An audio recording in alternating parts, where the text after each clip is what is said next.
요새 뉴스에서 그린란드 이야기가 자주 나오던데요. 세계에서 가장 큰 섬이에요. 면적의 80%가 빙하라고 하는데요. 이 빙하도 녹았다 얼었다 하는데요. 나사 과학자들 조사에 따르면 빙하는 수백 년간 조금씩 녹아서 약해지다가 결국 2, 3년 만에 크게 붕괴한다고 해요. 점진적으로 녹던 것이 갑자기 무너지는 그 순간을 티핑 포인트라고 하고, 그러니까 살짝 건드리기만 해도 무너지는 순간이라고 해요. 이스라엘이 멸망하는 순간도 바로 이런 티핑 포인트예요. 오늘 본문이 그걸 분명히 보여주는데요. 200년 넘게 조금씩 점진적으로 쌓이던 악이 결국 와르르 무너져 내렸는데요. 하나님이 이걸 자세히 기록하셔서 우리에게 보여주시네요. 이렇게 되지 말라고요. 이 악을 보면서 내 안에 있는 악에서 돌이켜 떠나라고 말씀하십니다. 오늘 돌이켜 떠나려면 어떻게 해야 하는지 생각해 보겠어요. 돌이켜 떠나려면 첫째, 점차로 행하는 불의를 알아야 합니다. 9절에서 12절입니다. 이스라엘의 자손이 점차로 불의를 행하여 그 하나님 여호와를 배역하여 모든 성읍의 망대로부터 견고한 성에 이르도록 산당을 세우고 모든 산 위에와 푸른 나무 아래에 목상과 아세라상을 세우고 또 여호와께서 그들 앞에서 물리치신 이방 사람같이 그것 모든 산당에서 분향하며 또 악을 행하여 여호와를 경노하게 하였으며 또 우상을 섬겼으니 이는 여호와께서 그들에게 행하지 말라고 말씀하신 일이라. 자, 지난주에 북이스라엘이 망했어요. 하나님께서 기업으로 주신 가나안 땅 3분의 2가 아수르에게 빼앗겼어요. 게다가 이스라엘 12지파 중에 로보암을 반역하고 나간 북이스라엘 10지파가 모조리 아수르로 사로잡혀 갔습니다. 하나님의 백성에겐 엄청난 사건이었어요. 숱한 전쟁을 겪었고 많은 재앙을 당했지만 그때는 그래도 내일을 생각할 수 있었어요. 하지만 이제는 사람도 땅도 사라졌어요. 내일을 생각할 수 없는 절망의 사건입니다. 도대체 어찌 이런 일이 왜 일어났는가 궁금하지 않을 수가 없지요. 여러분, 망한 사실은 6절 한 절이었죠. 그런데 이 17장 41절까지 하나님은 그 이유를 자세히 설명해 주세요. 판결문 선고라고 할 수 있어요. 한 사람이라도 좀 듣고 돌이켜 떠나라고 이렇게 길게 판결문을 주십니다. 이거는 말할 수 없는 애정이에요. 우리가 그 한 사람 되기를 바라요. 우리 주님도 망한 이유를 길게 반복해서 말씀하셨으니까 우리도 이런 건 똑같은 얘기인데 쓱 지나버려가 아니고 우리도 길게 반복해서 들어야 합니다. 성경의 1.1획은 하나도 허술한 게 하나도 없어요.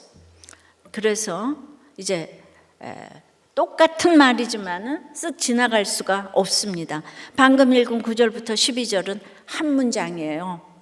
9절부터 보면 불의를 행하여 배역하여 산당을 세우고 목상과 아세라상을 세우고 산당에서 분향하며 경노하게 하였으며 우상을 섬겼으니 문장이 안 끝나요. 그리고 그 중간에 또라는 말이 3번이나 나와요. 무슨 뜻입니까? 이스라엘이 망할 수밖에 없는 이유와 죄가 수없이 많다는 거예요. 그것이 또 끊임없이 반복된다는 말입니다. 그래도 하나님은 읽는 우리가 너무 어렵지 않도록 맨 앞에 한 단어로 요약을 해주시는데요. 이 모든 이유들을 한마디로 하면 뭐라는 거예요? 불의라는 거예요. 불의는 곧 하나님을 배역하는 일, 하나님 뜻을 거스르고 반역하는 일입니다. 그런데 불의를 어떻게 행했다고 해요? 오늘 점차로 행했다고 해요. 예전 개역 한글 성경은 가만히로 번역했어요. 불의를 감추고 몰래 한다는 거예요.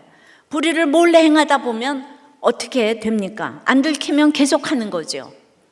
의로운 일은 드러나도 하기가 힘들지만 불의한 일은 드러나지 않으면 멈출 수가 없어요. 우리 본성에 딱 맞거든요. 불의한 일과 본성이 딱 맞아요. 그래서 아무리 사소한 악이라도 거기에 가만히 몰래 발을 들여놓는 순간 걷잡을 수가 없어요. 저절로 점차로가 됩니다. 그래서 또 하고 또 하고 또 하고 점차로 커지는 거예요. 처음에 바늘만 했던 부리가 점차로 커져서 젓가락만 해가지고, 그 다음엔 또 그게 점차로 커져서 방망이만 해지고, 그렇게 점차 커져서 결국에는 나무처럼 되고 바알의 목상처럼 되는 거예요. 기복에 바알 기둥을 세우는 겁니다. 개구리가 처음부터 뜨거우면 안 들어가죠. 차츰 더워지니까 기분이 좋아 죽는 줄도 모르고 삶아져서 죽게 되는 거예요. 망할 일이 반복되면 망하는 거죠. 흥할 일이 반복되면 흥하게 되어 있어요. 근데 사소해도 점차로 행하는 대로 결론이 납니다. 근데 처음에 바늘은 간 곳이 없고 처음부터 기둥이었던 것처럼 이 기둥이 진실이 되는 거예요. 이것이 악의 평범성이죠. 그래서 본문에 세우고라는 말이 많이 나와요. 산당 세우고 목상 세우고 아세라상 세웁니다. 뭘 자꾸 세우려는 우리 모습을 보여줍니다. 행복을 세우고 이름을 세우고 업적을 세우고 인기를 세우고 권력을 세우는 모습이에요. 바벨탑을 높이 쌓아서 이름을 내려는 우리의 기복적인 욕심입니다. 그러니 하나님을 떠나 그런 바벨탑만 높이 쌓는 이 세상 이방 사람이 너무 대단해 보여요. 그래서 11절 말씀처럼 하나님 백성이 이방 사람 같이 합니다. 하나님의 말씀을 따라야 하는데 이방 사람 따라하는 거예요. 하나님을 믿지 않고 대적하는 사람처럼 산당 세우고 목상 세우고 그렇게 온갖 우상들을 세우고 또 세우고 또 세웁니다. 우상의 종이 되어서 그 앞에서 분향하고 섬기는 거예요. 하나님께서 이걸 가만 놔두실 수 있겠습니까? 이방 사람이 우상 섬기면 물리치면 그만이죠. 그런데 하나님 백성이 이방 사람 같이 하니까 문제예요. 하나님이 경노하십니다. 내 새끼가 잘못하는 건 봐줄 수가 없는 거예요. 우린 다 하나님의 내 새끼거든요. 그래서 이미 수도 없이 하지 말라고 들판에도 기록하시고 선지자를 계속 보내셔서 말씀하셨어요. 그래도 이 이스라엘이 듣지를 않아요. 그래서 멸망의 사건이 왔다는 거예요. 오늘 이 말씀을 우리에게 주시는 건 우리가 이렇게 점차로 행하는 불의에서 돌이켜 떠나라는 뜻입니다. 돌이켜 떠나기 위해서 가장 먼저 해야 할 일이 바로 내가 점차로 행하는 불의를 인식하는 거예요. 내가 몰래 반복해서 저지르는 불의한 일이 무엇인지 알아야 돼요. 나를 직면해야 돼요. 불의를 행하는 건 남이 아니고 나예요. 내 속에 불의를 행하는 것, 그것도 점차로 행하는 내 자신을 인식해야 돼요. 특별히 오늘 본문을 통해 봐야 할 불의는요, 뭘 자꾸 몰래 세우고 또 세우는 불의예요. 안 걸리니까 반복해서 점차로 크게 저지르고 있는 각종 죄악을 깨달아야 돼요. 남에게 큰 피해 주는 것도 아닌데 뭘 그래. 이 정도는 괜찮은 거 아니야? 사람들 다 그러잖아. 저쪽은 더해. 다 마찬가지야. 어디서 많이 듣던 소리 아니에요? 이런 게 바로 이방 사람 같이 산당에 분향하는 거예요. 요즘 우리 사회는 정말로 남탓 전쟁 중입니다. 명백한 잘못이 있어도 아주 교묘하게 상대방 탓을 하면서 책임을 피해요. 힘 있는 기관들이 전부 다 같은 편이 돼요. 한 목소리를 내니까 막을 자가 없어요. 이젠 아주 대놓고 협박을 이제 하는 거죠. 고향 사람이 한 편이 돼요. 한 목소리를 내니까 다른 소리를 낼 수가 없겠더라고요. 어제 교티 본문 예수님이 고향에서 다른 목소리를 내니까 대접을 못 받고 도리어 그들이 낭떠러지로 밀어서 죽이려고 하잖아요. 예수님을. 저는 이제 부모님, 양쪽 부모님 고향이 다 북한이라서 이 문제가 그렇게까지 심각하지 않았어요. 사실 저는 남한 땅에 고향도 없고, 그리고 그 여러분들보다 훨씬 더 무시받는 38 딸아지 아닙니까? 그런데 고향에 있는 분들이 이 조그만 땅덩어리에서 왜 그러십니까? 이해할 수가 없어요. 그런데 그래도 이해가 좀 된 게, 그러니까 이북에서 내려왔으니까 저는 걸릴 친척들이 별로 없잖아요. 근데 이 고향 사람들은 내가 무슨 말 하면 뭐 외숙모 무슨 친척 6천 8천들이 이해타산에 걸리는 사람들이 있으니까 할 말을 못 하는 거라. 그래서 내 고향이 이제 최고인 거예요. 그래서 이 기가 막힌 문제를 우리의 광주, 대구 성도님들이 이 문제를 해결하는 본이 되어 주실 줄 믿습니다.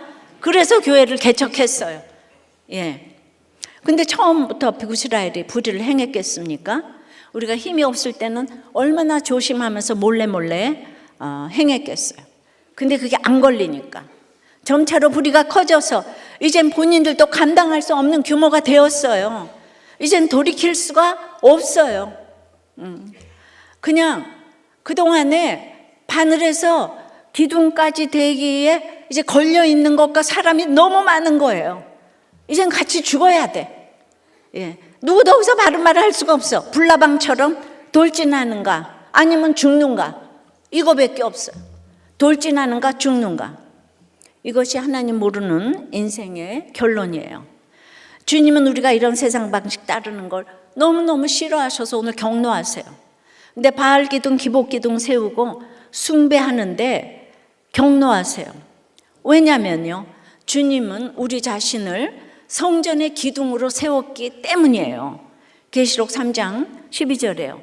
이기는 자는 내 하나님 성전의 기둥이 되게 하리니 그가 결코 다시 나가지 아니하리라. 이 기둥은 자신이 높아지는 기둥이 아니에요. 오히려 성전을 떠받치고 있는 기둥이에요. 무거운 무게를 쥐고 있는 십자가 기둥이에요. 그게 무엇이에요? 가정을 세우고 교회를 세우고 나라를 세우는 기둥이에요. 내가 점차로 행하고 있는 불의를 회개하고 나를 부르신 사명의 자리를 잘 지키며 내 역할에 순종하는 것이 내가 하나님이 세우신 기둥으로 서는 길입니다. 이것이 돌이켜 떠나는 비결, 그래서 살아나는 비결입니다. 적용 질문이에요. 요즘 제일 부러운 이방 사람 같은 일은 무엇입니까? 어떤 바알 기둥을 세우고 싶습니까? 오늘 인정하고 고백해야 할 내가 점차로 행하고 있는 불의는 무엇입니까? 내가 하나님의 성전 기둥인 것을 믿습니까? 둘째는 여전한 방식으로 하나님의 명령을 지켜야 되는 거예요. 13절이에요. 여호와께서 각 선지자와 각 선견자를 통하여 이스라엘과 유다에게 지정하여 이르시기를 너희는 돌이켜 너희 악한 길에서 떠나 나의 명령과 율례를 지키되 내가 너희 조상들에게 명령하고 또 내 종 선지자들을 통하여 너희에게 전한 모든 율법대로 행하라 하셨으나, 악인이 점차로 불의를 행하는 건 하나님도 내버려 두세요. 그래서 악을 행해도 악인은 걸리지 않아요. 하지만 택자가 그렇게 하는 건 하나님이 그냥 두시지 않아요. 걸리게 하시고 드러나게 하십니다. 게다가 각 선지자와 각 선견자를 통하여 말씀하시고 또 말씀하세요. 하나님의 말씀을 전하는 사람, 하나님의 구원을 보는 사람, 이런 지체를 보내고 또 보내신다는 거예요. 20년 동안에 목장을 통해서, 예배를 통해서, 수요 예배, 주일 예배를 통해서 얼마나 보내셨는지 몰라요. 그래서 하시는 말씀이 뭐예요? 너희는 돌이켜 너희 악한 길에서 떠나라. 오늘 제목 13절에서 나왔잖아요, 그죠? 돌이켜 떠나라. 내가 몰래 행하던 불의를 아는 데서 멈춰서는 안 돼요. 거기서 돌이켜야 해요. 돌아서야 돼요. 유턴해야 돼요. 회개해야 돼요. 죄악을 끊어야 돼요. 그 자리에서 떠나야 돼요. 죄악의 자리에서 멀리 떠나는 거예요. 다시는 생각하지 않는 거예요. 이게 적용이에요. 근데 우리가 어떻게 떠날 수 있겠어요? 돌이키는 것도 어렵고 떠나는 건 더 어렵죠. 몸에 안 좋은 간식 하나 끊는 것도 그렇게 어려운데, 술, 담배 끊는 것도 그렇게 힘든데, 그보다 더 은밀하고 짜릿한 악에서 어떻게 돌이켜 떠날 수가 있겠습니까? 그래서 우리 혼자 힘으로는 불가능한 일이에요. 그래서 어떻게 하라고 하세요? 나의 명령과 율례를 지키라. 너희에게 전한 율법대로 행하라. 이방 사람 같이 할 게 아니라 하나님이 말씀하신 율법대로 율법같이 행하라는 거예요. 근데 이스라엘 백성은 이 말씀을 듣지도 않아요. 예. 우리가 조금이라도 뭔가 남들보다 더 가진 게 있으면 오늘 큐티 말씀처럼 빈배가 되질 않아요. 그러면은 아무리 전문가라도 밤이 맞도록 수고해도 이제 고기를 못 잡는 거죠. 말씀에 의지해야 되는 거죠. 말씀에 의지해서 그물을 내리니까 만선이 됐잖아요. 14절부터입니다. 그들이 듣지 아니하고 그들의 목을 곧게 하기를 그들의 하나님 여호와를 믿지 아니하던 그들 조상들의 목같이 하여 여호와의 율례와 여호와께서 그들의 조상들과 더불어 세우신 언약과 경계하신 말씀을 버리고 허무한 것을 뒤따라 허망하며 또 여호와께서 명령하사 따르지 말라 하신 사방 이방 사람들을 따라 그들의 하나님 여호와의 모든 명령을 버리고. 여러분, 안 들려서 듣지 않는 게 아니에요. 들리지만 듣기를 거부해요. 아주 이 구속사 말씀이 딱 싫어요. 이게 목을 곧게 한 거예요. 안 들려서 들으려고 하면 목을 굽혀야 되잖아요. 그런데 내가 최고니까, 내가 다 하니까 들을 필요 없다고 생각하는 거죠. 목에 힘을 빼야 고맙다, 미안하다, 잘못했다가 나오는데요. 목에 깁스를 했으니까 굽혀지질 않아요. 이 모습이 누구의 모습이라고 생각하십니까? 그들 조상들의 목같이 한 거라고 하세요. 이 조상들이 다 예수 믿었잖아요, 그죠? 그런데도 그렇게 반역을 해서 북이스라엘을 세워서 금송아지 섬겼어. 가족 신화에 갇혀 있고 모성의 굴레에 매여 있고 지역 감정이나 진영 논리에 사로잡혀 있는 거, 학교 출신 배경 따지고 편드는 거, 이런 게 본질상 전부 조상들의 목같이 목을 곧게 하는 거예요. 구한말에도 나라가 위에서 아래까지 다 썩어서 망해가고 있는데 개화파, 수구파, 당파 싸움이 극에 달아서 결국 그러니까 이 나라가 과거 제도를 없애고 뭐 노예 제도를 다 없애고 천민 없애고 이렇게 좋은 얘기를 하는데 왕정 제도에서 하던 사람들이 이거 받아들이지 않죠. 3일 만에 끝났죠, 개혁이. 그러니까 근데 그 싸움이 극에 달해. 그러니까 결국 한쪽 말을 들어야 되는데 그게 안 되는 거예요. 결국 자기 권세 지키기 위해서 이완용이 나라를 팔아먹었잖아요. 순식간에 일본의 나라를 내주었어요. 그러니까 나라보다도 자기 권세가 최고예요. 그러니까 그때는 이 5,000년 내려오는 당파 싸움이 안 되니까, 이게 누구도 해결할 수가 없으니까 일본이 우리를 밟아준 거죠. 그래서 구속사가, 그래서 우리가 양반 뭐 이렇게 이제 7,000반이 다 없어졌어요. 그러니까 그냥 너무 안 되니까 제3이 와서, 제3의 세력이 와서 밟아주는 거, 이게 구속사예요. 지금도 전 세계가 우리나라의 이 이상한 상황을 불구경하듯이 보면서 얼마나 라이벌 의식을 갖고 있는 나라가 많겠어요. 그러고는 속으로 미소를 띠겠죠. 그들이 우리 망하는 것이 뭐가 애통하겠습니까? 일본이 문제가 아니고 우리끼리 그렇게 싸우기에, 징그럽게 싸우기에 나라가 망해도 내 권세, 내 아이가 중요한 게 인생이에요. 이건 사실 우리 인생의 한계들이죠. 우리 힘으로 넘지 못하는 한계예요. 그러면 한계를 인정하고 미안해할 줄 알아야 하는데, 우리는 그냥 내 고향, 내 식구, 내 새끼가 최고니까 한계조차 인정해주고 응원해주고 격려해주는 시대를 살지 않으면 안 돼요. 위로를 해줘야지 뭐 이렇게. 그래서 어떻습니까? 아니 내가 이런 걸 뭘 어쩌라고. 뻔뻔해져요. 이게 하나님 없는 인권 우상의 끝입니다. 그래서 말씀을 듣지 않는 것은 물론 나아가 이미 받은 언약도 버리고 조금 들었던 말씀도 버립니다. 약속의 말씀을 거부하고 멸시하고 미워하는 거예요. 그게 나랑 무슨 상관인데? 당신이나 잘 믿어 이러는 거죠.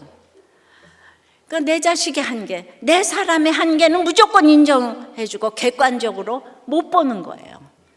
그러니까 이렇게 싸우는 거예요.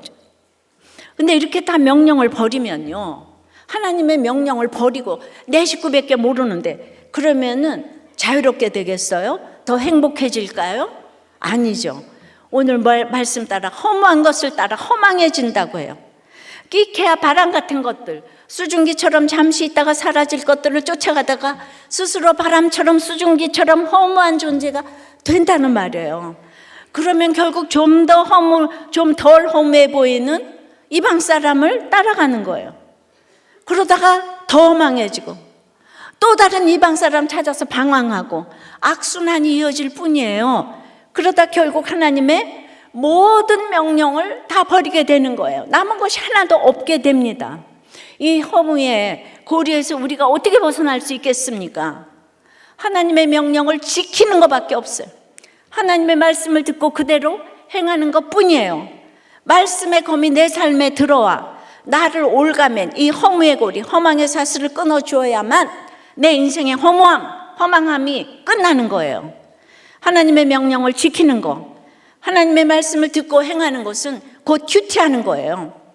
근데 우리가 참 이름에 갇힐 때가 많아요. 단어 하나에 걸려서 더 중요한 걸 놓칠 때가 있죠.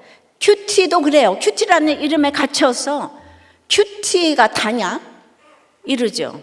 어떤 프로그램 방법론이라고 생각하는 거예요. 그래서 우리도 이름을 좀 새로 만들까 생각했지만은 그래도 익숙한 단어를 쓰는 유익이 크기 때문에 그대로 썼는데요. 우리가 큐티라고 하는 것은 어떤 특정한 행위가 아니고요. 날마다 정해진 본문, 성경 본문을 질문하며 구속사적으로 묵상하고 적용하는 거예요. 옳고 그름이 아니에요. 말씀대로 사는 거예요. 신앙의 본질이에요. 그래서 큐티가 우리 신앙생활의 전부인 거예요. 심플 앤 딥인 거예요. 그런데 왜 우리가 큐티가 힘들까 생각해 보면 내 생각이 아직 많아요. 내가 옳다는 이 굉장한 고정관념이 남아있는 거죠. 그러니까 오늘 말씀대로 듣지 않으니까 믿지 않고 믿지 않으니까 목이 곧은 거예요. 이게 좀 깨져야 하는데요. 깨지게 하기 위해서 때마다 고난이 오는 거예요. 내 곧은 목이 좀 숙여지라고. 세상 좋아도 마음 좀 멈추고 주님의 말씀을 좋아할 수밖에 없는 상황이 생기게 하시는 거예요. 말씀이 좋아져야 하나님 명령을 지키죠. 그래야 죄에서 돌이켜 떠날 수가 있는 거예요. 그러니 오직 나를 말씀 앞에 앉혀두기 위해서 내 옆에 있는 사람이 수고하고 상황과 환경도 수고하고 사건도 수고하는 거예요. 이게 구속사예요. 세상에 가득한 갈등과 다툼 가운데 누가 최후의 승자가 되겠어요? 우리는 최근에 북이스라엘의 스가랴, 살룸, 무나엠, 베가 왕 등 그들이 6개월, 한 달, 10년 계속 세상 권력을 잡는 게 승리가 아닌 걸 보았어요. 그건 정말 허무한 거더라고요. 오늘의 승자가 내일의 패자가 되는 거예요. 그런데 오늘 큐티 본문처럼 예수님은 목수였고 시몬은 어부인데 목수가 어부 보고 깊은 곳에 그물을 던지래요. 이 잘난 사람이 어떻게 목수 말을 듣겠어요? 내가 전문가인데 말이야. 근데 시몬이 말씀에 의지하여 내가 그물을 내리리이다. 아침에 큐티까지 하느라고 온 거 쓰느라고 내가 8시까지 이렇게 그냥 붙들고 앉아서 제가 이렇게 큐티하는 본을 보이니까 여러분도 날마다 큐티하면서 그날의 말씀을 하나님께 물어보시라고요. 그런데 그렇게 전문가가 순종 안 하죠. 진짜 승리는 곧았던 목이 숙여져서 하나님의 말씀 앞에 서는 거예요. 그러려면 오늘 말씀처럼 빈배가 되는 게 축복인 거죠. 빈배가 돼야 베드로가 만선이 돼도 주여 나는 죄인입니다. 나를 떠나소서 하잖아요. 그러니까 만선이 되는 게 인생의 목적이 아니란 말이죠. 그래서 성경을 찾는 사람, 하나님의 말씀에 귀를 기울이는 사람만이 진정한 승자요 택자입니다. 하여튼 이 난리가 구원의 사건이 되기를 기도해요. 우리나라 살려주시기를 기도합니다. 이번 명절에 가족들 만나서 곧은 목을 내려놓으시고 잘 들어주시고 잘 섬기시고 해석해 주시고 여러분 살아난 간증하고 오세요. 그러면 가장 좋은 때에 하나님께서 우리 가정에 돌이켜 떠나는 구원을 베풀어 주실 줄을 믿습니다. 적용 질문이에요. 가족 신화, 모성애 굴레, 지역 감정, 진영 논리 등 아직 떠나지 못하고 따르고 있는 한계는 무엇입니까? 여러분의 목은 곧습니까? 구부러졌습니까? 곧은 목이 구부러지게 한 사건이 있었습니까? 하나님의 말씀과 세상에 허무한 것 중 무엇을 더 따르고 있습니까? 자, 돌이켜 떠나려면 첫째, 점차로 행하는 불의를 알아야 해요. 둘째, 하나님의 명령을 지켜야 돼요. 세 번째는 그러면 남은 자가 됩니다. 16절부터입니다. 그들이 하나님 여호와의 모든 명령을 버리고 자기들을 위하여 두 송아지 형상을 부어 만들고 또 아세라 목상을 만들고 하늘의 1월 성신을 경배하며 또 바알을 섬기고 또 자기 자녀를 불 가운데로 지나가게 하며 복술과 사수를 행하고 스스로 팔려 여호와 보시기에 악을 행하여 그를 경노하게 하였으므로 여호와께서 이스라엘에게 심히 노하사 그들을 그의 앞에서 제거하시니. 자, 하나님의 명령을 버린 인생은요, 여기 16절처럼 자기들을 위하여 사는 거예요. 자기가 주인공이 되고자 살아요. 세상의 행복을 목적으로 살아요. 어떤 대가를 치르고서라도 내가 행복해야 하는 거예요. 그래서 하는 일이 뭐예요? 오늘 송아지 만들고 목상 만들고 우상 만드는 일이에요. 나아가 그렇게 만든 우상을 경배하고 섬기는 일이에요. 어디까지 섬겨요? 예, 이것도 반복돼서 나오죠. 자녀마저 불태워 제물로 바칠 만큼 섬겨요. 그래도 불안하니까 미래를 점치는 복수를 행하고 요행을 바라는 사술도 행합니다. 오늘 이런 우상 숭배를 한마디로 뭐라고 하세요? 17절에 스스로 팔려라고 하십니다. 우상 숭배는 자신을 우상에게 팔아버리는 거예요. 파우스트처럼 세상 욕심 채우는 대가로 악마에게 자기 영혼을 파는 거예요. 이게 참 아이러니하지 않습니까? 자기를 위해 시작한 일인데 결국 스스로 파는 일로 끝나요. 자기가 행복해지려고 한 일인데 자기가 오히려 이 세상의 종이 되고 마는 거예요. 그래서 이것은 여호와 보시기에 악을 행하는 일이에요. 하나님을 경노케 하는 죄악이에요. 왜죠? 내가 하나님 것인데, 하나님의 자녀인데 내 멋대로 세상의 나를 팔아버리는 거잖아요. 하나님의 것을 도둑질하는 죄악이에요. 그러니 하나님께서 화가 나시지 않겠어요? 그냥 노하신 게 아니고 심히 노하셨다고 해요. 여러분, 얼마나 하나님이 속상하셨으면 이렇게 표현을 하시겠어요. 그래서 이제는 그냥 우리 북이스라엘 209년, 210년 동안 계속 여호와께서 보시기에 악을 행하고 이렇게 참다가 망한 거예요. 오늘은 그 앞에서 제거하세요. 가나안 땅에서 뽑혀서 아수르 땅으로 멀리 사로잡혀 갔어요. 예. 뭐라고 해도 영원히 이어질 거라고 생각했던 이스라엘이 완전히 제거됐어요. 북이스라엘이 BC 722년에 완전히 멸망했어요. 결국 이들이 아수르에 의해서 빗자루 엮듯이 엮여져서 너무도 비참하게 노예로 모조리 끌려갔다는 거 아니에요? 이 열지파가. 그래서 운 좋게 끌려가지 않은 사람도 그때부터 나라 없는 서름으로 살아야 하는데 끌려가지 않으면 또 뭐가 좋겠어요? 나라가 없으면 예배를 못 드린다고 했잖아요. 근데 이게 다 내 얘기가 아니에요. 그죠? 심각하게 생각하고, 그래서 날마다 이 말씀에 모든 답이 다 있는 거예요. 그러나 하나님의 은사와 부르심에는 후회하심이 없어요. 하나님께서 이스라엘을 선택하시고 복을 주실 때 이걸 모르셨겠어요? 이들이 그 은사를 가지고 점차로 불의를 행하다가 심판받아 제거되리라는 걸 모르셨겠습니까? 하나님은 이미 다 하셨어요. 아시면서도 택하셨어요. 부르시고 은사를 주셨어요. 왜죠? 하나님의 뜻은 의인 찾아 구원하시는 게 아니라 모든 죄인을 구원하시는 것이기 때문이에요. 그래서 그렇게 하나님 싫다면 하나님 떠나고 금송아지 섬기는 이스라엘을 가만 놔두질 않으십니다. 계속 말씀하시고 계속 징계하시고 결국에는 그 앞에서 제거하시기까지 하는 거예요. 그런데 전부 다 제거하시는 게 아니고요. 왜냐하면 멸망이 목적이 아니거든요. 구원이 목적이거든요. 그래서 심판하시고 제거하시는 순간에도 어떻게 하십니까? 18절에요. 그의 앞에서 제거하시니 오직 다 같이 유다 지파 외에는 남은 자가 없으니라. 예, 다 제거된 것 같은 상황에서 무엇을 두세요? 오직 남은 자가 있게 하세요. 남았더라인 거예요. 흉년이 와서 다 없어질 것 같은 환경에서도 남은 것 하나 있게 하시잖아요. 그래서 그 하나를 가지고 놀라운 구원을 이루어 가시잖아요. 이게 구속사예요.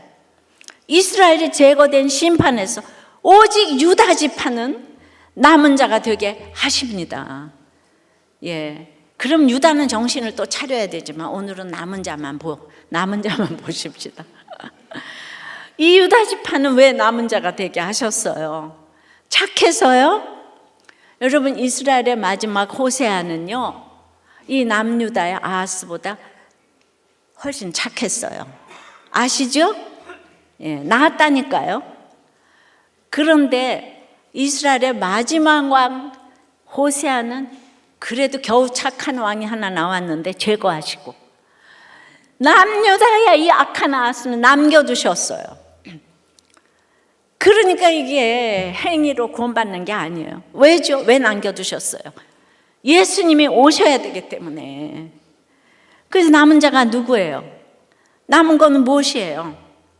착하거나 악하거나 예수님이 오시는 일이 남은 거예요. 말씀이 임하는 사건이 남은 거예요. 그래서 남은 자는 잘난 사람, 착한 사람, 선한 사람이 아니에요. 남은 자는 말씀이 들리는 사람이에요. 말씀을 오시는 주님을 만나는 사람이에요. 아멘. 우리 트럼프 너무 이상한 사람이잖아요. 결혼을 2번이나 하고. 그리고 맨날, 근데 그 어렸을 때 교회를 나갔다 그러는 거예요. 매주일. 그리고 사다리처럼 올라가서 끝에 목적을 향해서 계속 나갔는데 자기 실패와 너무나 이런 이제 고난을 통해서도 자기는 이제 그 목적을 몰랐다는 거예요. 이 간증을 하더라고요, 교회에서. 그런데 이제는 하나님이 목적이 되었대요. 그 입으로 그렇게 얘기하시더라고요. 왜냐하면 이래도 저래도 이래도 안 되니까 이 딱 권총이 지나가게 해가지고 이 마지막 하나님의 그걸 들었어요. 죽었다가 살아났지 않아요? 다른 거 다 떠나서 그냥 미국에는 남성 여성만 있다. 이거 하나만 하느라고도 존재 가치가 증명이 됐다고 생각해요. 이제 그러므로 내 뜻대로 살던 인생의 방향을 이제 하나님께로 바꾸면 내가 바로 오직 남은 그 한 사람이 되는 거예요. 트럼프가 이상해도 마지막에 내가 주님을 영접하면, 내가 하나님이 목적이 되면 이거 하나님께서 남은 자 되게 하시는 줄 믿어요. 그렇지만 우리는 옛날에 트럼프가 이상했어. 그런 사람을 왜 믿는 사람이라고 그래? 이제 이러면 대답이 없는 거죠. 그러므로 모든 고난은 예수 믿게 해주는 최고의 환경인 거예요. 아무리 힘든 남편, 아내, 자식, 부모도 그를 통해 내가 곧았던 목을 굽히고 지금이라도 주님의 말씀 앞에 무릎을 꿇게 된다면 최고의 남편, 최고의 아내, 최고의 자식, 최고의 부모인 거예요. 어떤 사건도 거기서 내가 주님을 만난다면 최고의 축복이라고 고백할 수 있는 것입니다. 이번 명절에 이런 진정한 고백을 하시는 여러분이 되시기를 바라요. 오직 유다 지파만 남았더라. 주인공이 다 되시기를 축원합니다. 이 나라에 이렇게 남은 자 한 명이 세워지기를 바랍니다. 적용 질문이에요. 내 자신을 누구에게, 무엇에 팔아 넘기려고 합니까? 나를 위해와 주를 위해가 지금 몇 대 몇입니까? 다 제거된 심판에서 남은 자가 된 경험이 있습니까? 여전한 방식으로 말씀이 들리는 남은 자로서 있습니까? 다 집에 가서 이쪽 저쪽 편 나누어서 싸우지 마시고 예, 우리까지 싸우면 어떡해요? 예, 구속사가 안 들어가는 사람이 옳고 그름으로 하는 얘기에 여러분들은 입을 좀 다물고 계세요. 그게 되는 얘기. 우리들 교회 와서도 지금 20년 동안 말씀이 안 들린다는데. 예, 그러니까 우리는 인내밖에 할 게 없어요. 예, 우리 이 초원님은 큰 아이하고 또 이제 둘째 아이가, 큰 아이는 외국에서 7년, 둘째는 4년간 외국에서 지냈어요. 근데 둘 다 모두 외국에서 잘 지냈고 계속 공부하기를 원했지만 이제 파견 기간이 끝날 때 아이들을 강제로 데려왔대요. 결국 아이들은 이곳에서 힘든 학창 시절을 보냈고 나도 적응하는 아이들을 보며 힘이 들었다는 거예요.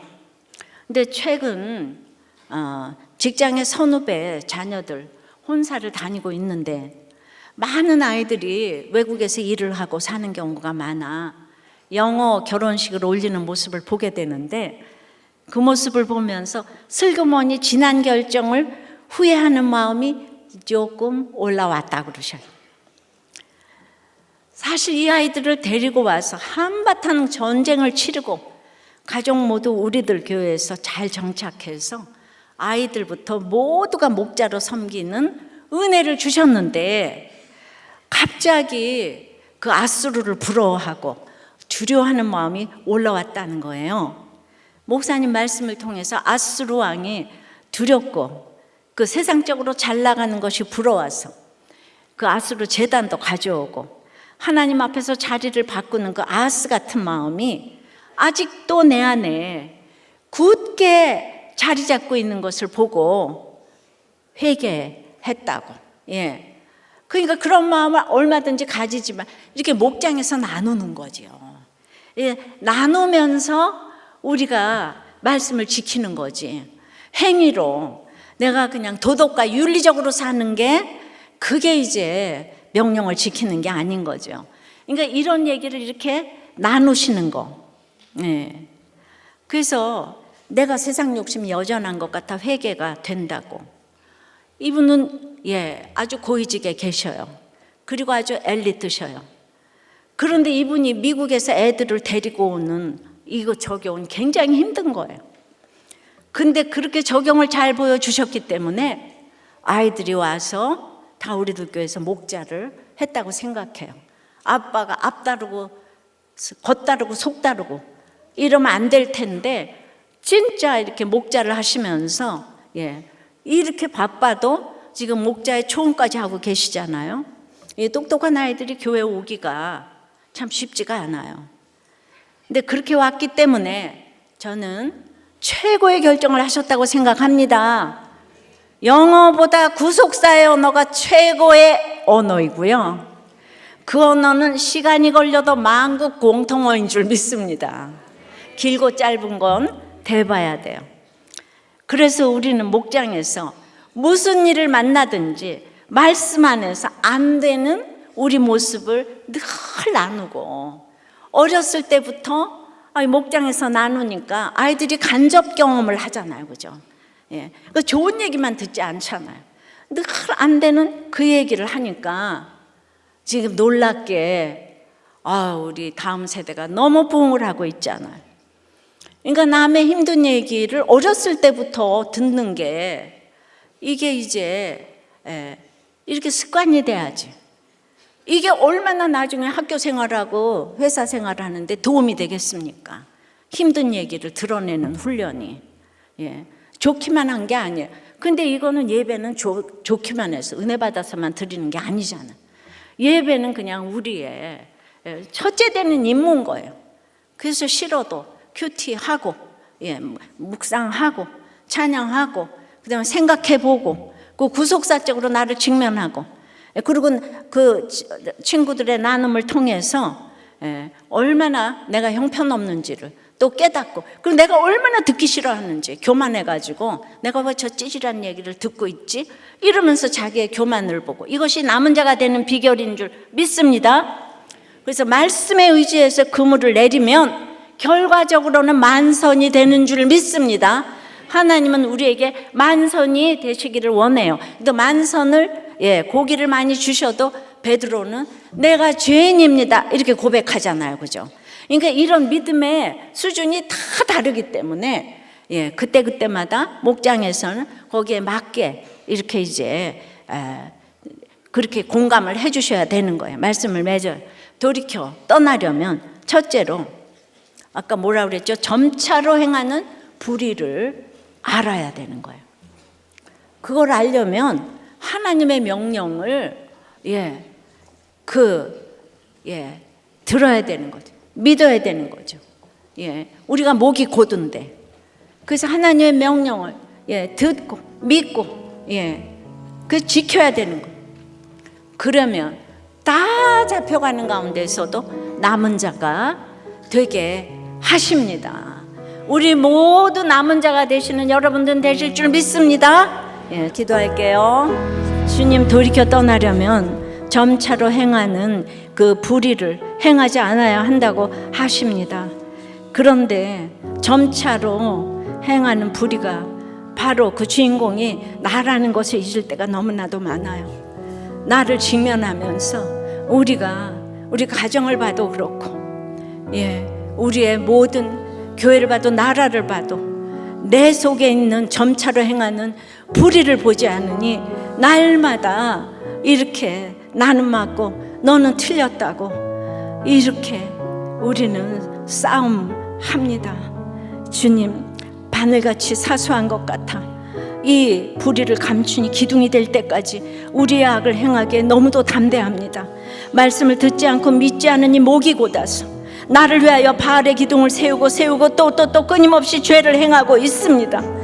가책도 없이 모성의 굴레로 합리화시키며 여전히 자녀를 불 가운데로 지나게 하며 달달 볶습니다. 아버지 하나님, 돌이켜 떠나야 할 악이 너무나 많습니다. 국론 분열이 누구를 위한 것인지도 모릅니다. 주님, 우리나라 이 자유민주화의 모델인 이 나라를 불쌍히 여겨 주시옵시고 살려 주시옵소서.